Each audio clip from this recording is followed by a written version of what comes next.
आज इयत्ता तिसरीचे विद्यार्थी सादर करत आहेत एक छोटेसे नाटक. त्या नाटकाचे नाव आहे पाणी किती खोल. नमस्कार, मी आहे म्हैस. नमस्कार, मी आहे रेडकू. नमस्कार, मी आहे बैल काका. नमस्कार, मी आहे खारुताई. आता मी खरंच म्हातारी झाले. हा कडबा काही मला चावेना. अरे बाळा, माझे एक काम करशील का? हो, सांग ना. ही कडव्याची पेंडी तेवढी नदी पलीकडच्या कडबा कुटीवरून कापून घेऊन ये, म्हणजे मला नीट कडबाचा गळता येईल. दे मला पेंडी बांधून. एक रिकामा पोता सुद्धा दे कुटीसाठी. आता कापून घेऊन येतो तुझ्यासाठी कडबा. बैल काका, मला नदी पलीकडच्या कडबा कुटीवर जायचंय आजीसाठी कडबा कापून घ्यायला.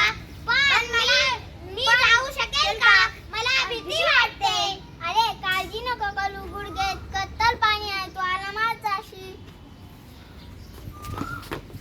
अरे वेड्या, कुठे चाललास? नदीला पाणी जास्त आलंय, वाहून जाशील. मागे फिर. नदीला पाणी जास्त नाहीये असं बैल काकांनी सांगितलंय. मला आरामात जाता येईल असं ते म्हणाले. मुळीच नाही, कालच आमची एक मैत्रीण पाण्यातून पलीकडे जाताना वाहून गेली. असा वेडेपणा करू नको, मागे फिर. का रे, लगेच परत आला? कुट्टी बंद होती का? नाही ग आजी, मी कुट्टीला गेलोच नाही. नदीपासूनच परत फिरलो.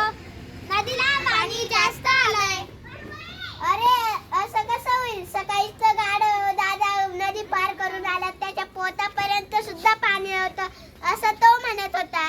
अगं, मला बैल काकांनी सांगितलं की नदीला पाणी जास्त नाहीये, पण खारुताईने सांगितलं की नदीला पाणी जास्त आलंय. कालच माझी एक मैत्रीण पाण्यातून पलीकडे जाताना वाहून गेली.